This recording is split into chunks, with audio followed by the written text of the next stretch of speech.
Let's talk about cost of living once again. We've had a big indication from the US Federal Reserve overnight as to where interest rates might go here. Now, the US Federal Reserve is the most powerful central bank in the world, and it's clearly worried about a recession in the United States. That's not something the RBA can ignore. Economists are now saying there could be up to 5 interest rate cuts next year. But at the moment, we're still in the middle of a cost of living crisis. Joining me now is independent MP Dai Le, who's always got a finger on the pulse in this area. We've seen also, this week, big business also say to the government that this rhetoric about, populist rhetoric about businesses, price gouging and having a bad reputation among customers is something that could be really potentially damaging, and that we need to be reminded that it's business that employ people, that keep people in jobs.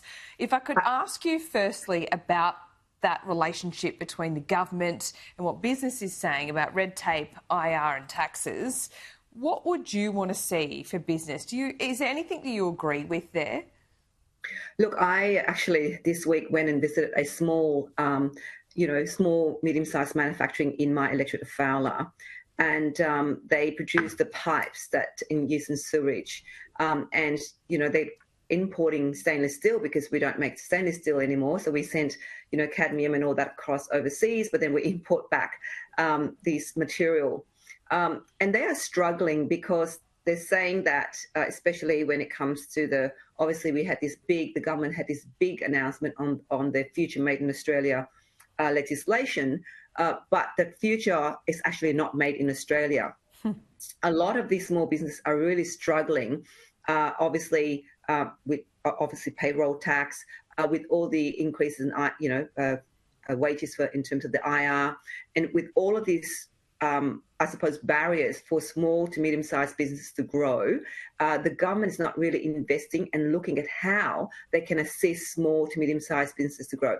Now, we've got about 47,000, my understanding, small to medium-sized manufacturing businesses in Australia. 47,000. Now, most of those employ up to about 20, but they are the engine. Small to medium-sized manufacturing are the engine of our economy, and in particular in Fowler, where manufacturing employs 40% of the population as opposed to 5.9% in Australia. So I think what is the government doing to enable this? Many of these small to medium-sized manufacturing businesses are putting their family, their home. Now, this company put their family home on the line in order to grow their business. And they are, so why aren't we supporting them? And yet we're investing in the big end of town. Now, the majority of the people employing people are the small to medium-sized. So we need to do more for small to medium-sized. It's costing them so much to run small businesses nowadays, and everything's gone up as we have been talking about, hearing about the cost of living pressures, not just on individuals and families in Middle Australia, but for the small and medium-sized manufacturing businesses in Australia as well. So I really call on the government to really take stock and think about the legislations that they put forward in the Parliament and see how do we help Middle Australia? Because this part of Australia, we're not helping. And the local government election just came just now in our area here in Fowler. Labor is in their 20s. In areas they're in 13%. So it just shows that people are now so disenchanted with the Labor Party, especially the Labor Party voters out here in Western Sydney. Really, they're disenchanted. What is the message, that Anthony Albanese has the power to do something but won't? Or what are you hearing in terms of feedback? Absolutely. They have been watching this term. The government have not acted on the cost of living pressures for people in Western Sydney. So they're getting no credit for the energy rebate and the tax cut. I keep on saying this, Laura, $300 a one-off rebate. That is not going to help. That is actually not targeting or addressing the structural problem and the systematic problem.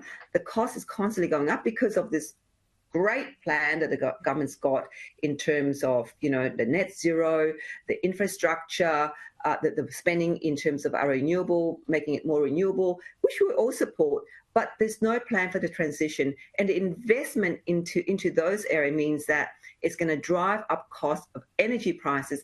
And the government have not actually told us how are they going to bring down energy prices. What will they do? It's no point just handing out $300 for individuals or $325 for small business, because the energy price has gone up triple. So what will the government do in order to ensure that energy prices will go down in the future? I don't think they've got a solution. I don't think they've got an answer.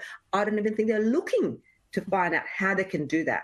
So I think that it is a huge issue for the government, and the Prime Minister and his team, to address the cost of living pressures. This is going to continue. Energy prices are going to continue to increase until the system is actually addressed. And I hear that apparently in Melbourne, the state government has banned gas. Some legislation has been pushed through. Like, I'm thinking, really? Gas is another option that can actually keep energy prices down. There's so many things that the people in power, they have the ability to really address the inequity for many middle Australians who are working so hard, but are still paying the cost. They're still forking out of their pocket to pay for increased energy bills, increased insurance, increased grocery, everything, Laura. Yep, they've got a constitutional ban on fracking in Victoria, and they are saying no new gas lines to any new builds, so no gas cooktops. So there you have it. Dai Le, always good to talk to you. We'll see where that one ends up. Thanks, Laura. A quick break here on the program.